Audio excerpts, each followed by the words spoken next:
Yesus dimatiin juga nebus dosa. Jadi Yesus dan cicak setara. Anjay. Mantaps. Cucu di Yesus. Bang Ores, kan Yesus disalib ya, Bang. Yesus kan disalib. Gua baca literasi, gua baca ini.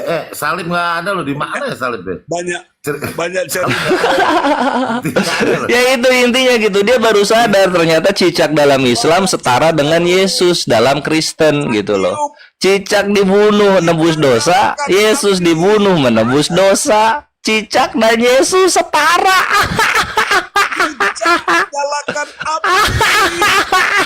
Ya, buat teman-teman. Cicaknya lebih Kristus daripada Yesus Kristus. Saking sakit hatinya Cicak Kristus gitu.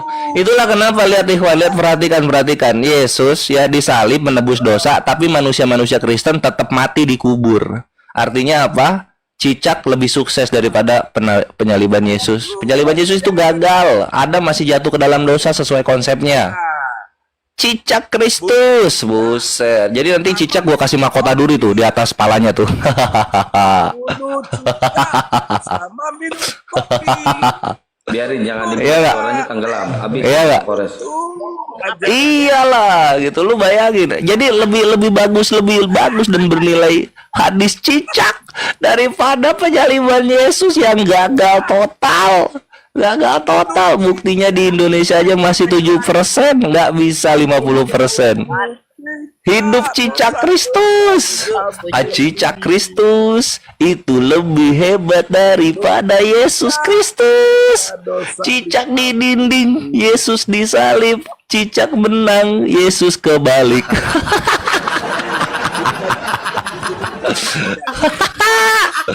Lu thank you bre, lu ngingetin cicak gitu. Karena cicak itu lebih logis masuk akal daripada konsep Tuhan turun ke dunia, mati dan gagal nebus dosa.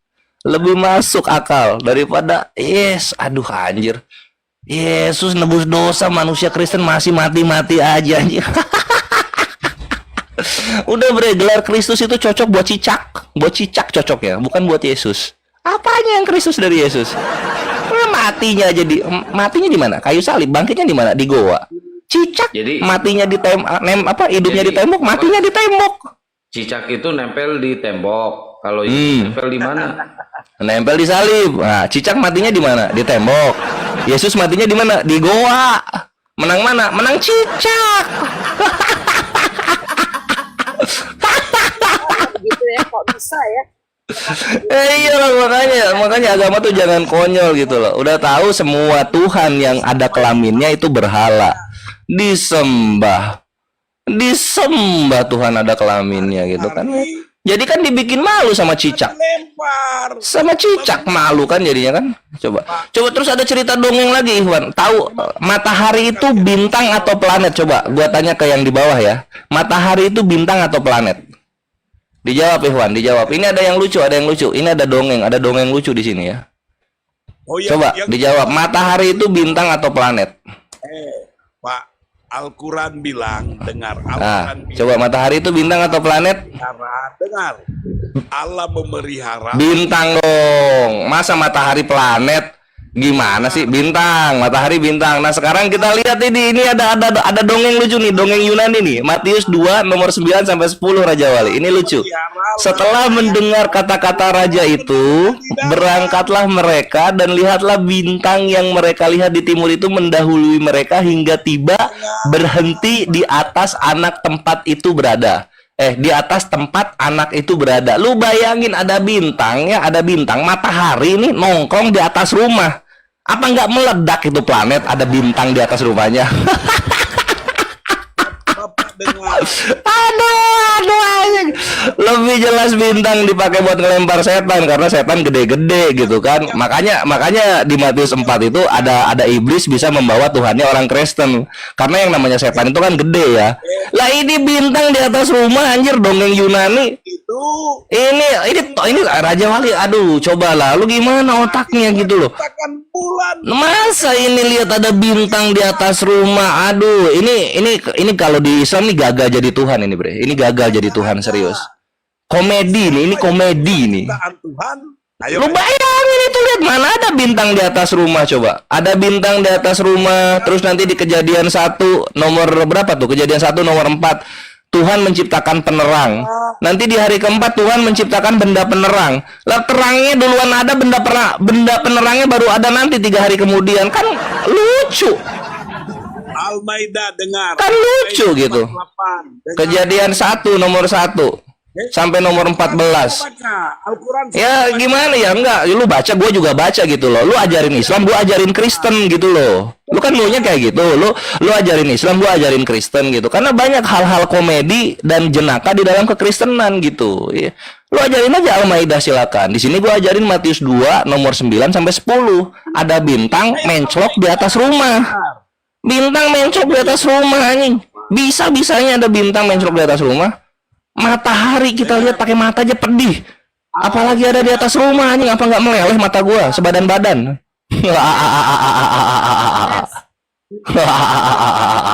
Res, Gua dengar Habis dia. Apa tuh? Polres, kau baca di mana itu? Matius 2 nomor 9 sampai 10. Al-Maidah 48. Berarti Saya baca kitabnya dengar. kontradiksi ya? Dengar. Al-Maidah. Dengar. Kitabnya kontradiksi ya? Kontol asli. Kontradiksi. Salah. Atau pendeta Stephen dong itu. Kan jadinya bisa jadi lawak-lawak di sini kan Tuhan lu kan. Oh, jangan mulai makanya, jangan mulai gitu loh. Gua ini raja bully berhala, RBB, raja bully berhala gitu. Dibully-bully berhala lu. Lu mau emosi sampai kayak gimana juga nggak akan bisa lu nyentuh gua, Bre. Nggak akan bisa. Gua tuh terlalu tinggi. Alhamdulillah. Mana dia? Di situ, di bawah. Ilmunya kurang. Di bawah Belajar Bang lagi, Ucok. Bang. Belajar lagi itu baca Bible. Dibaca lagi. Oke, ini Matius 2 nomor 9 sampai 10 ya. Setelah mereka mendengar kata-kata raja itu, berangkatlah mereka dan lihatlah bintang yang mereka lihat di timur mendahului mereka hingga tiba dan berhenti di atas tempat di mana anak itu berada. Jadi ini ada bintang nih. Kalian bayangin aja matahari nih, ada matahari, dia nongkrong menclok di atasnya anak kecil berada gitu loh. Ini anak kecilnya meleleh anjir. Jadi apa ya? Jadi ayam geprek mozzarella ya, Ge. Oh, ada bintang di atas anak. Aduh. Siapa? Jadi iya serius itu jadi bayi mozzarella, meleleh itu bayi, serius. Siapa yang Lucu anjing. Itu satu ya Ikhwan ya. Ini komedi-komedi jenaka gitu. Terus kita lihat lagi di sini. Ini gue nemu yang baru Ikhwan. Di Mazmur 107 nomor 26. Ini lucu juga ini. Ini pantesan minoritas di Indonesia ini kitabnya lucu begini. Nah, Mazmur lu jangan turun. Ini gue mau bacain komedi-komedi. Mazmur 104 nomor 26. Nah, di sini ya. Jadi di sini Tuhannya itu berkata begini, bukan ini Daud. Betapa banyak perbuatanmu ya Tuhan, sekaliannya kau jadikan dengan kebijaksanaan. Bumi penuh dengan ciptaanmu. Ya, bumi penuh dengan ciptaanmu katanya. Lihatlah laut itu besar dan luas wilayahnya. Di situ bergerak tidak terbilang banyaknya binatang-binatang yang kecil dan besar. 104:26. Mazmur 104 nomor 26. Di situ kapal-kapal berlayar dan lewiatan yang telah kau bentuk untuk bermain dengannya. Tuhannya nyiptain kapal. Mana ini kapalnya Tuhan ini? Mana kapalnya Tuhan ini? Ini Tuhannya dia nyiptain kapal ini. Di mana Tuhan nyiptain kapal?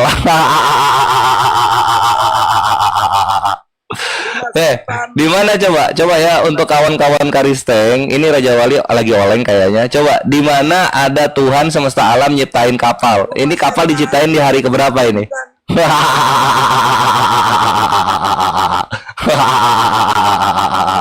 Bagus nih anjing buat stand up komedi. Coba. Oh, marah dia. Jangan marah ini. Ini serius tertulisnya begini aja, lu baca aja sendiri. Di situ kapal-kapal berlayar dan lewiatan yang telah kau bentuk untuk bermain dengannya.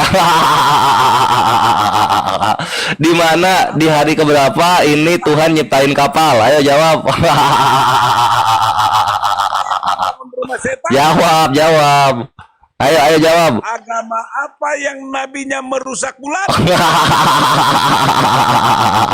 Nggak mau jawab dia, nggak mau jawab. Ayo kita permalukan lebih jauh, kita permalukan lebih jauh.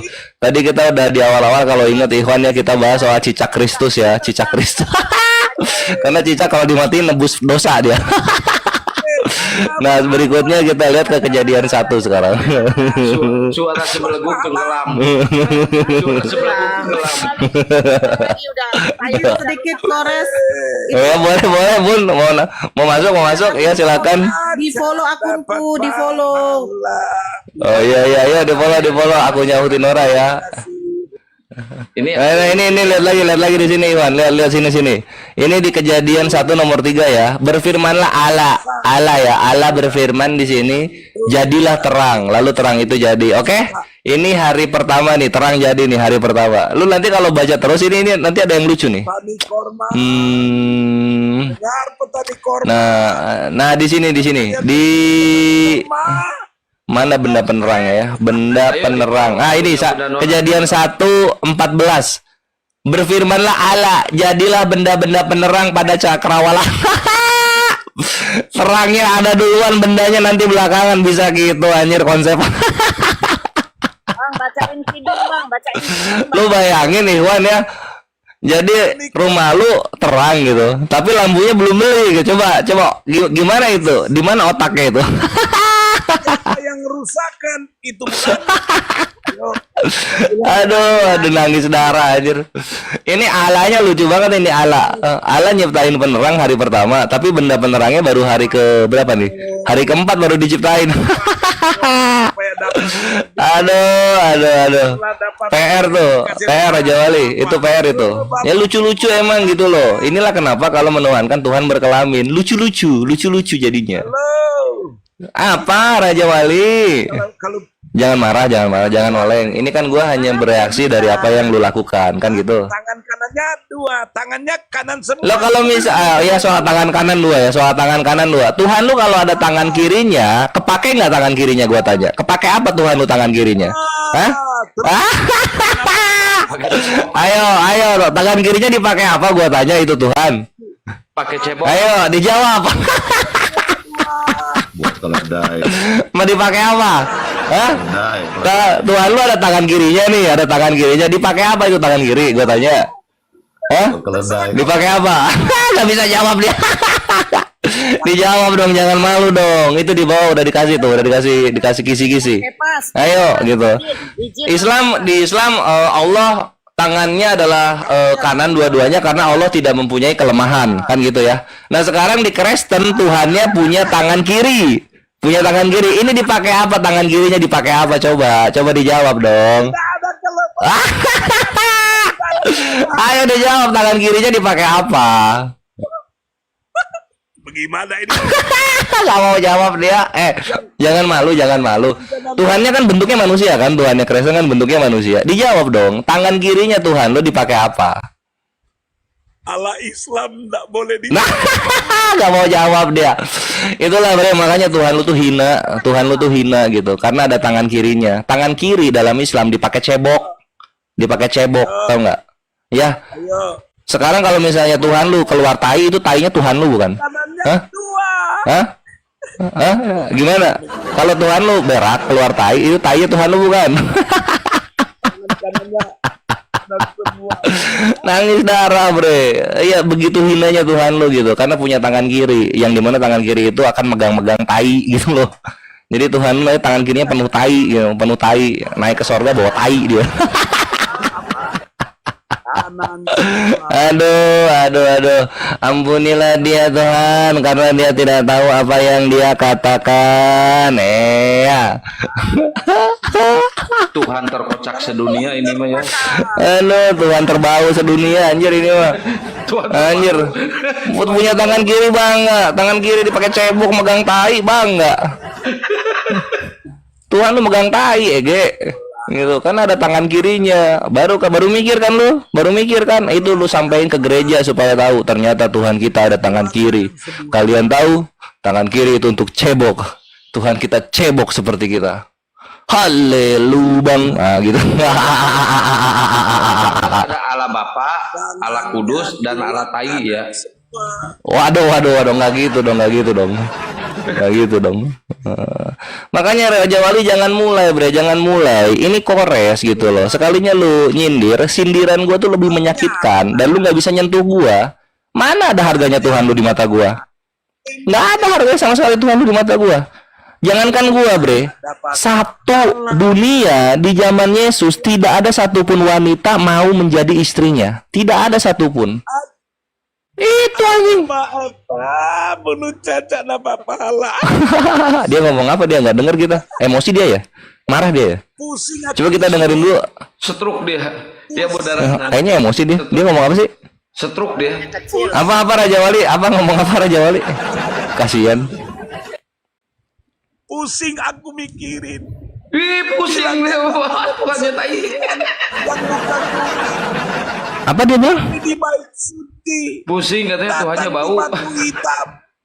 Terjadi Batu hitam, gitu, bagus. Ini batu hitam, kita dapat lagi Ikhwan. Di Yesaya 6 itu ada batu glowing, gitu, batu glowing. Jadi tertulisnya begini: lihatlah batu ini telah menyentuh bibirmu, maka kesalahanmu diampuni dan dosamu, kesalahanmu dihapuskan dan dosamu diampuni. Anjir, ternyata Tuhannya kawan-kawan Kristen, si Yesus ini dia menjiplak kemampuan batu di Yesaya 6. Batu skincare. Idih, ngejiplak anjir. Batu bisa ngapus dosa di Yesaya. Dijiplak sama Tuhannya orang-orang Kristen. Jadi Tuhannya yang hapus dosa, gitu kan. Terus Tuhannya disebut batu penjuru. Idih, malu anjir kalau gua jadi Tuhan, gua langsung mengundurkan diri gua. Wah, terkutuk gua. Karena ternyata batu bisa ngapus dosa di Yesaya, gitu loh. Jadi ada batu glowing, ada batu hitam, gitu kan. Batu glowing, batu hitam bisa menghapus dosa. Yesus ngapus dosa juga. Artinya Yesus dan batu setara, gitu. Itu baru batu anjing, Raja Wali. Nanti kalau lu baca di Keluaran 29 nomor 14, di sana tertulis, maka bakarlah kotoran lembu itu, karena itulah korban penghapus dosa. Berak sapi ngapus dosa. Dih, Tuhan lu anjing kalah sama berak sapi. Jangan dulu sama batu. Batu keras, kalau dilempar ke muka Tuhan lu berdarah muka Tuhan lu. Sekarang kita ke berak sapi di Keluaran 29:14. Anjing, berak sapi bisa ngapus dosa. Gak ada harga dirinya dong Yesus turun ke dunia. Karena ternyata setara berak sapi. Ih, berak sapi ngapus dosa anjing. Ngapain Tuhan lu turun ke dunia? Udah ada berak sapi kok. Tuhan lu gantiin berak sapi. Nggak percaya? Ini gua baca. Kalau nggak percaya gua bacain sini. Ih, malu anjir. Kayaknya gua harus jadi pendeta deh buat ngajarin berak sapi ngapus dosa. Keluaran 29:14 ya, kita baca dulu. Mau emosi Raja Wali? Nggak bisa, boy. Lu nggak bisa ngapa-ngapain gua. Lu nggak bisa nyentuh gua. Jadi gua bebas ngomong di sini. Selama gua melawan penghujat, gua kebal hukum. Hahaha. Jadi gua injek-injek Tuhan lu kayak gimana pun lu nggak bisa ngapa-ngapain gua. Ya, kita baca nih. Keluaran 29:14. Tetapi daging lembu jantan itu, 1, kulitnya, 2, dan kotorannya berak sapi, haruslah kau bakar habis dengan api di luar perkemahan. Itulah korban penghapus dosa. Dar, Yesus meledak. Ternyata berak sapi lebih dulu menghapus dosa. Anjir, sakit hatinya Yesus ini, bre. Ternyata kotoran juga bisa. Jadi buat apa gitu? Mungkin Yesus tuh kalau baca Taurat dia ya, mungkin dia begini. Jadi buat apa saya turun ke dunia kalau hanya menggantikan nya sapi? Serendah itukah saya? Anjing, gitu dia nyautnya, bre. Gitu dia. Iya, di sini dibilang berak sapi haruslah kau bakar habis dengan api di luar perkemahan itu. Itulah korban penghapus dosa. Anjing, lu bahas batu hitam, berak sapi ditaruh di muka Tuhan lu juga ngapus dosa. Dibakar ini. Ini berak sapi ditaruh di mukanya Yesus nih, dibakar nih berdua nih. Ngapus dosa itu, bre. Karena apa? Keluaran 29:14. Hahaha. Pedihnya omongan Kores nggak bisa dibantah. Gunakan kitab Injil. Berak sapi. Gue pengennya berak sapi berak sapi bisa ngapus dosa gitu. Yang kau sempurnakan Artinya Tuhan lu nggak ada apa-apanya. Karena berak sapi menghapus dosa gitu. alas Coba aja lu bayangin berak sapi. Yesus itu cuma pengganti beraknya sapi anjing. Kalau kita lihat ini perjanjian lama.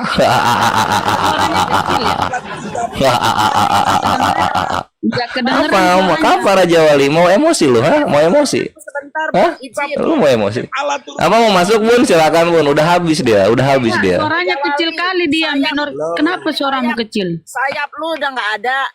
Ini bulu lu udah nggak ada. Lu masih ngelawan Bang Kores. Aduh, mampus lu. Hanya banyak doa. Iya anjing capek-capek Tuhan turun ke dunia disalib cuma buat gantiin berak sapi di Keluaran 29:14. Ngapain anjing? Tuhan lawak dasar, nggak ada harga dirinya bre Tuhan lu. Yesus Ampas. Lu lihat aja sekarang orang Kristen kuburannya banyak. Kenapa? Kegagalan Tuhan lu nebus dosa gitu. Katanya menebus dosa Adam yang jatuh ke dalam dosa. Ujung-ujungnya orang Kristen masih mati-mati juga dia. Tuhan Hina. dunia anjing. Ya nggak Raja Wali.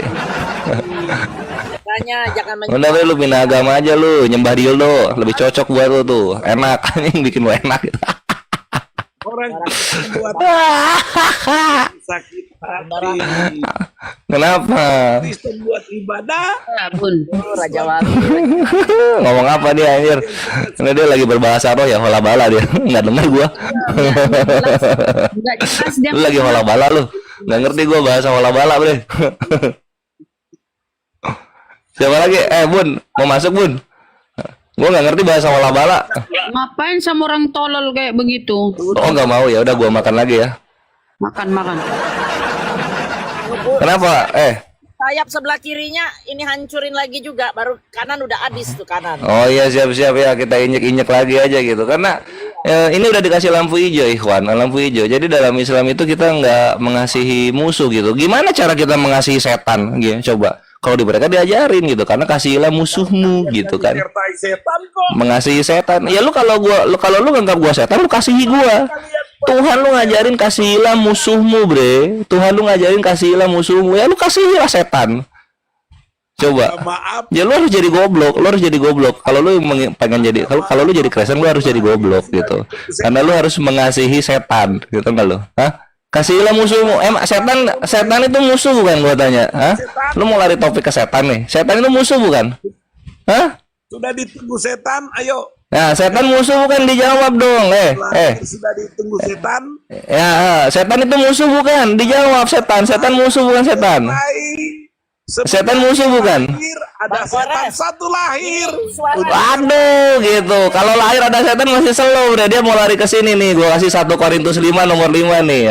Nangis lu gua bikin. 1 Korintus 5 nomor 5 ya, kita baca sama-sama kawan-kawan. 1 Korintus 5 nomor 5. Orang itu harus kita serahkan dalam nama Tuhan Yesus kepada setan sehingga binasa tubuhnya agar rohnya diselamatkan pada hari Tuhan. Cie, Yesusnya jadi stempel buat setan. Anjir, setannya juru selamat nih. Mantap segitu ya. Saat ini Wan disimpan dalilnya ya. Jadi orang Kristen itu kalau mau selamat, dia harus diserahkan dalam nama Yesus kepada setan gitu loh. Ini 1 Korintus 5 nomor 5. Orang itu harus kita serahkan dalam nama Tuhan Yesus kepada setan sehingga binasa tubuhnya agar rohnya diselamatkan pada hari Tuhan. Jadi ternyata supaya selamat pada hari Tuhan itu bukan diserahkan kepada Yesus, tapi kepada setan atau iblis. Jadi iblis lah juru selamat pada hari Tuhan itu. Tuhan lu cuma jadi stempel dia. Jadi setelah dia menjadi manusia, dia menjadi stempel berikutnya. Pudin lu hanya lawak-lawak aja di dunia debat ini. Teman-teman yang 400 di follow ya akunnya Nora ya. Di follow ayo teman-teman ya. kecil, aku Ada setan loh, ada setan mengerumuni pas bayi, dia sorak-sorai gitu kan. Ini setan jadi juru selamat pada hari Tuhan, terdiam dia. Kores, suaramu besar kali, Kores. Biar selamat datang di kebenaran. Mati Tolong lu semua. follow juga akunku ini, saudaraku ya, akun baru. Kores, suaramu besar kali. Bunda Mila, Bunda Rama, sama Bunda. Baru lahir disertai setan. Supaya rohnya selamat pada hari Tuhan, Yesusnya diserahkan kepada setan. Setan, selamatkanlah orang Kristen dari roh yang membinasakan setan. Ini kuberikan nama Yesus kepadamu setan. Selamatkanlah rohku pada hari Tuhan setan. Ajaran setan, ajaran setan. 1 Korintus 5 nomor 5 ikhwan, disimpan baik-baik, dikasih telan bareng obat kepada orang-orang penghujat.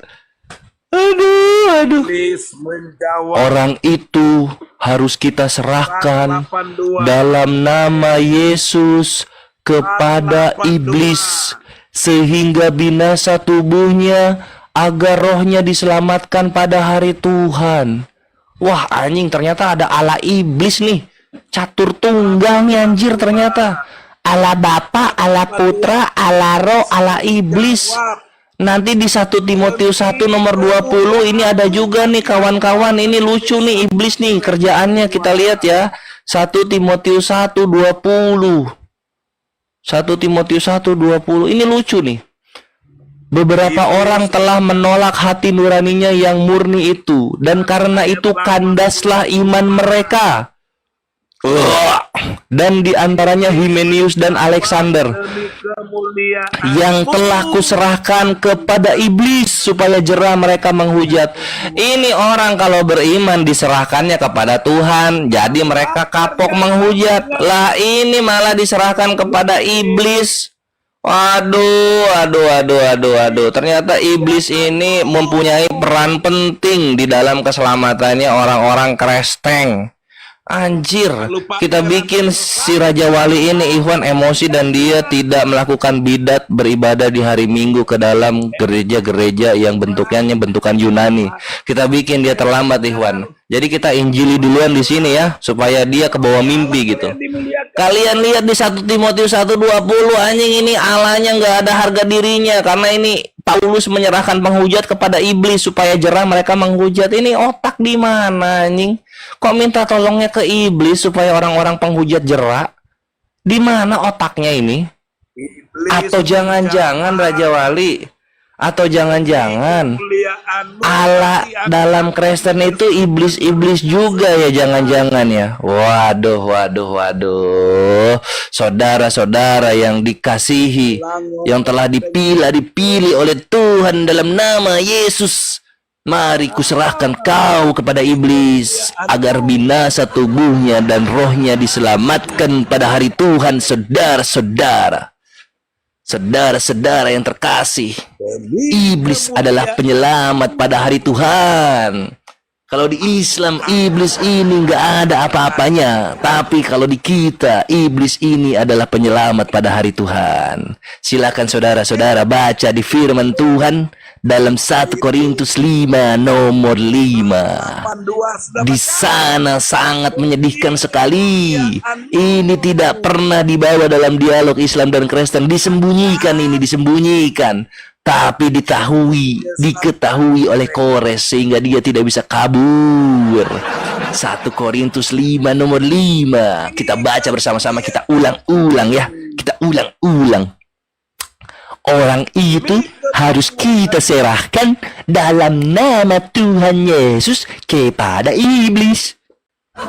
Sebentar, biar ku ulang dibaca. Orang itu harus kita serahkan dalam nama Tuhan Yesus kepada iblis. Apa tidak salah mataku membaca ini? Kepada iblis? Bukan kepada Tuhan, bukan kepada Yesus ini diserahkan ini orang. Oh, bacanya yang beda. Coba kita baca lagi di terjemahan yang lain. Ini ada. Orang itu harus kita serahkan dalam nama Tuhan Yesus kepada iblis. Oh, ternyata betul. Kita harus menyerahkan orang berdosa kepada iblis, bukan kepada Tuhan. Apa penjelasannya di sini? Coba kita baca bersama-sama. Sehingga binasa tubuhnya, agar rohnya diselamatkan pada hari Tuhan. Oh, begitu. Supaya selamat, orang-orang Karisteng harus kita serahkan kepada iblis. Supaya rohnya diselamatkan pada hari Tuhan. Oh, mantap. Iman apa ini ku tengok? Coba kita baca lagi ya. Orang itu harus kita serahkan dalam nama Tuhan Yesus kepada iblis. Ini Dalam nama Tuhan Yesus kepada iblis. Woi, tap layar, woi. Apa pula ini iblis kerjanya? Orang itu harus kita serahkan dalam nama Tuhan Yesus kepada iblis. Waduh, itu terdiam itu Bang Kores, dia terdiam ini si Pudin. Amin. Apakah diaminkan ini di gereja? Amin. Orang itu harus kita serahkan dalam nama Tuhan Yesus kepada iblis. Apa kerja Yesus di sini? Kenapa diserahkannya kepada iblis bukan kepada Tuhan? Si Pudin lagi ngasih makan ayam itu. Di mana otaknya ini orang yang nulis? Saudara kayak gitu lagi lah. Amin. Saudara, coba kau dengar bersama-sama denganku. Aku tidak habis pikir ini tulisan firman Tuhan. Kita baca bersama-sama di sini. Orang itu harus kita serahkan dalam nama Tuhan Yesus kepada iblis. Tuhan bau itu. Habis suara dia habis. Dalam nama Tuhan Yesus kepada iblis. Raja Wali, jangan kau mati dulu Raja Wali. Lagi minum amlodipin. Sudah tidak kuat kau ingin mengawini Tuhan kau. Wah, kau ini. Sudah ku bilang jangan kau maju, masih kau maju. Habis sudah kau. Lagi minum amlodipin dulu, amlodipin. Wah. Ini namanya. Demi kemuliaan. Oh, habis minum dia. Minum dulu dia. Menyesatkan mereka. Kalau ada orang Islam tersesat, Minum obat dia. Minum obat, woi.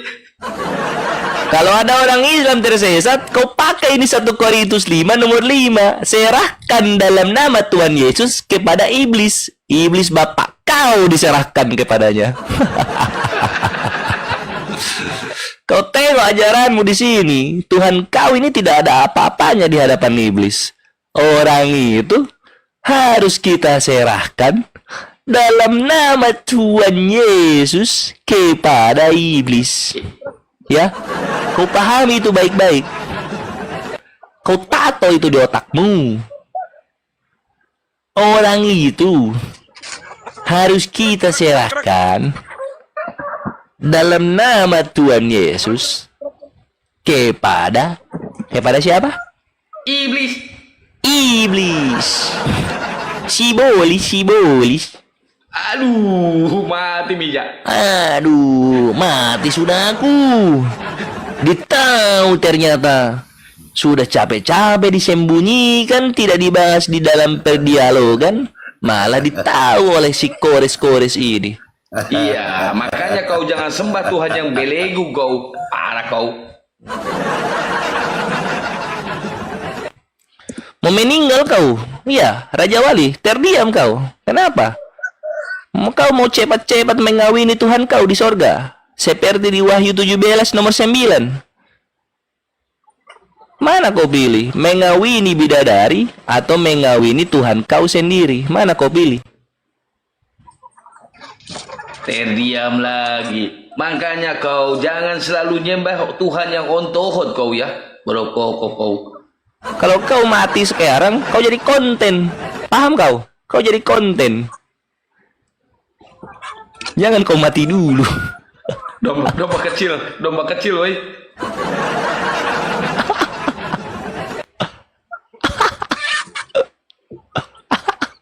Malah Terjatuh dia. yang bunyi, malah suara ayamnya yang bunyi. Kenapa dia? Nah kan,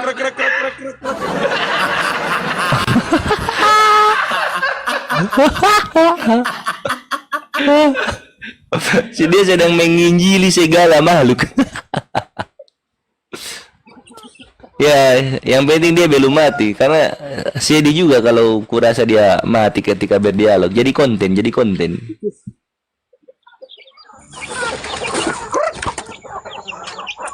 Krek.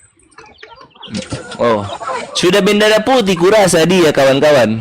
Dia jadi berbicara dengan ayam. Dia rasa ayam itu merpati. Menginjili segala makhluk.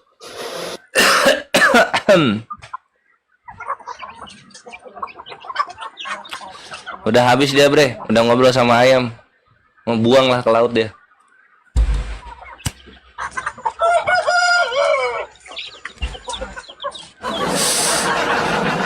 Semangat gambarnya, pas banget. Ayam, buset. Ya udahlah ya, kita closing statement aja ikhwannya karena dia juga sudah berhenti. Al-Baqarah ayat 192 Allah berfirman, dan jikalau mereka berhenti maka sesungguhnya Allah Maha Pengasih lagi Maha Penyayang. Gitu. Penghujat tewas.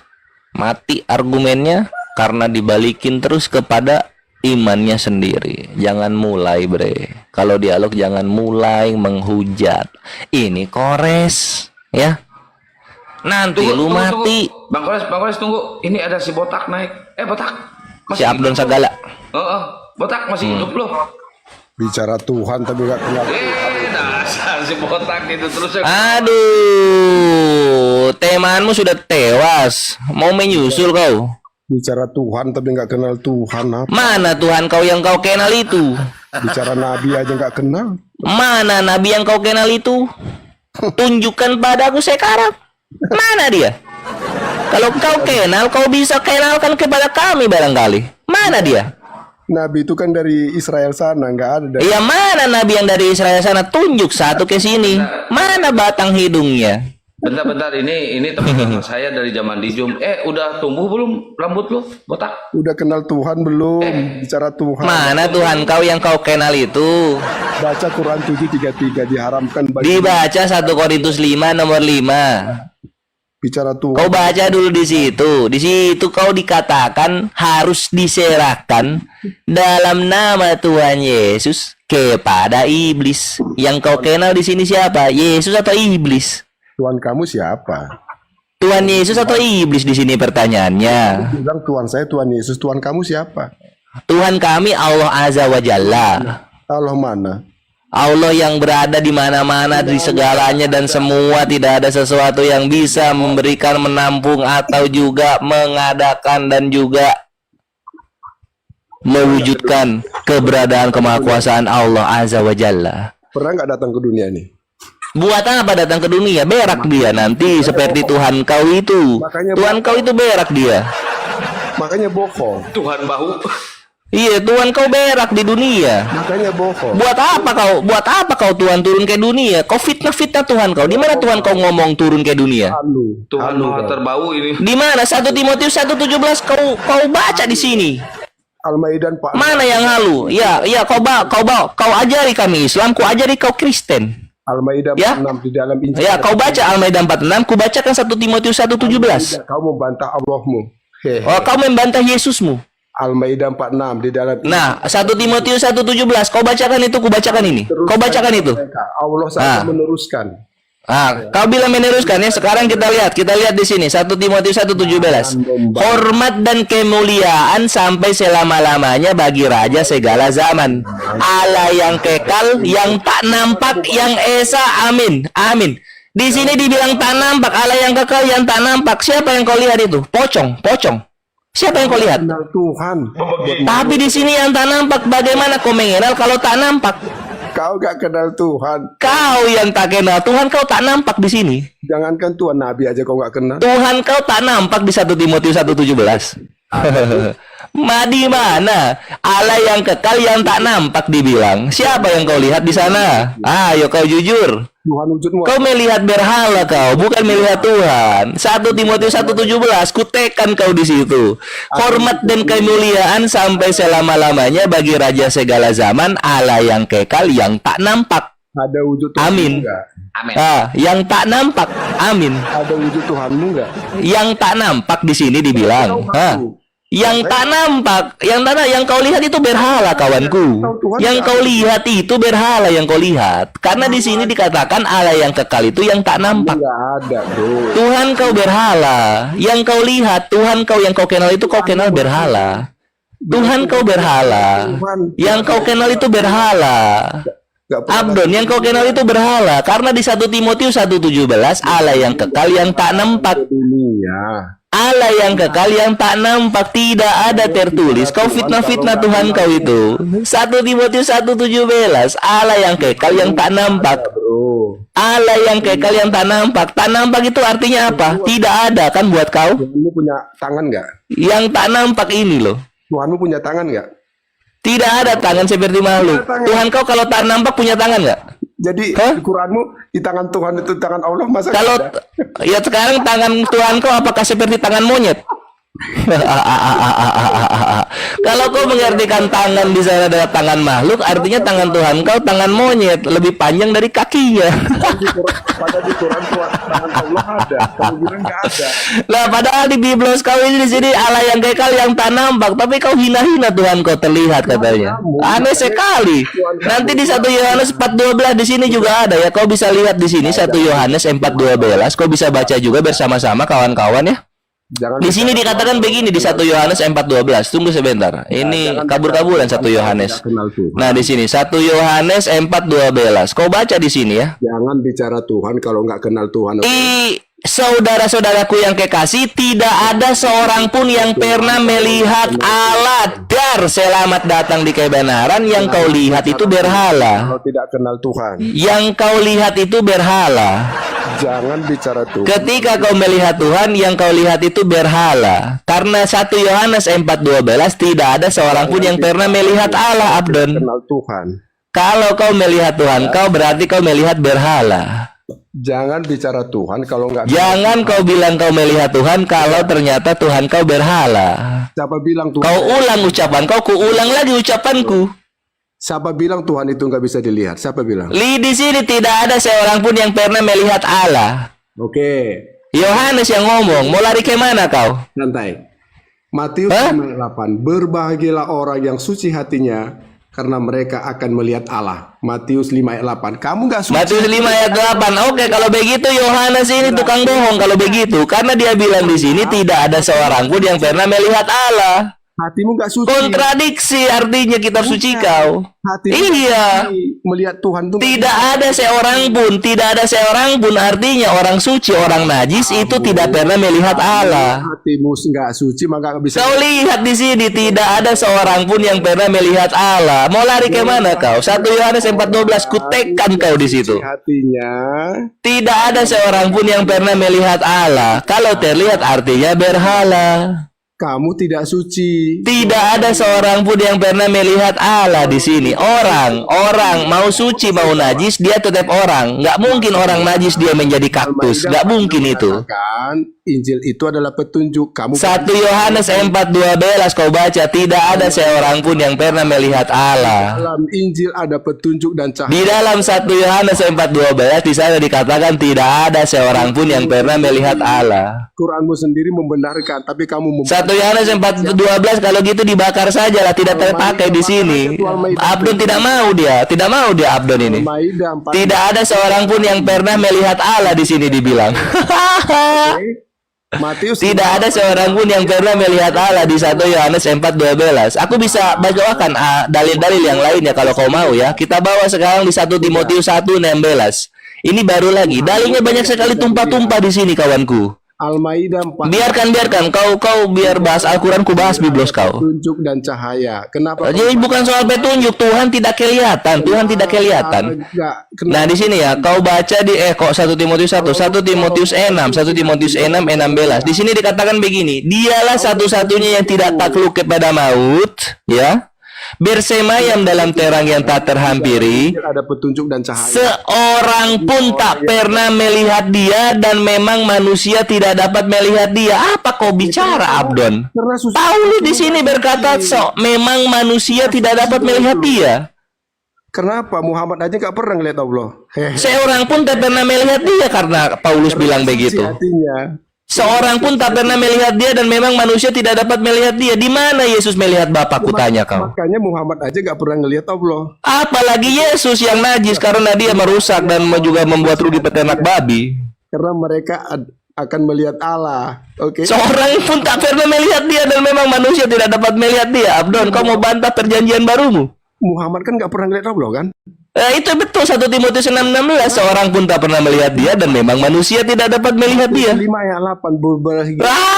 Ciri-ciri ku baca ya. Ku bacakan Matius 5 nomor 8 ya. Ku bacakan buat kau Matius 5 nomor 8 ya. Saya tanya dulu, jawab. Iya. Kau lihat di sini. Nabi Muhammad itu dibenarkan oleh 1 Timotius 6 nomor 16, 1 Yohanes 4:12, dan juga 1 Timotius 1:17. Pernah ngelihat Allah enggak? 1 Timotius 1:17, tidak ada seorang pun yang pernah melihat Allah. Tidak pernah melihat Allah. Tidak ada seorang pun yang pernah melihat Allah. Tidak ada seorang pun yang pernah melihat Allah. Berarti sini kau baca di sini ya. Kau ini takyat Korintus kau. Berbahagialah orang yang suci hatinya, karena mereka akan melihat Allah. Mereka akan melihat Allah, bukan mereka melihat Allah. Kau tukang bohong kau. Dar, selamat datang di kebenaran. Terbukti kau tukang bohong. Dalam Injil ada Kau takyat Korintus kau. Kau takyat Korintus kau, kerja kau ini. Kau pembantah. Kerja kau ini takyat Korintus.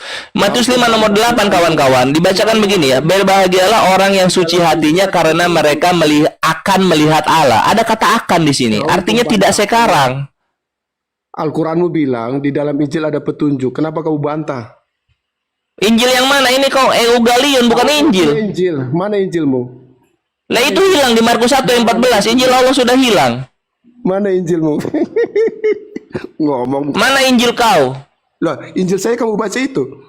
Ini bukan Injil, ini Eugalion. Kau terjemahan kau. Dasar roh terjemahan terlalu menguasai dirimu. Sudah gak kenal Tuhan, jangan ngomong Tuhan dah, oke? Ya kau itu, kau melihat berhala kau bilang Tuhan.